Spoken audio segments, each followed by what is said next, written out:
Death March Food Throwers in Action. Angeles, Pampanga, April 1942.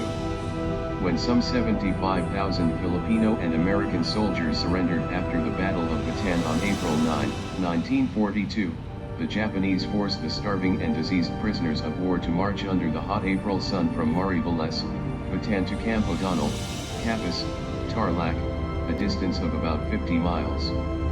Upon reaching San Fernando, Pampanga, some P.O.W. marchers were loaded on trains and on trucks. During the so-called Death March, Japanese guards brutally prohibited Filipino civilians from giving food to the death marchers under pain of death or torture.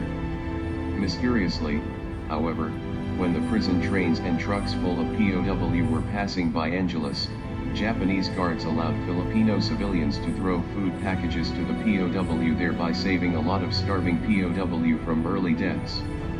An 11-year-old boy participated in this food throwing by hurling panocha, hard muscovado sugar cakes, to the P.O.W.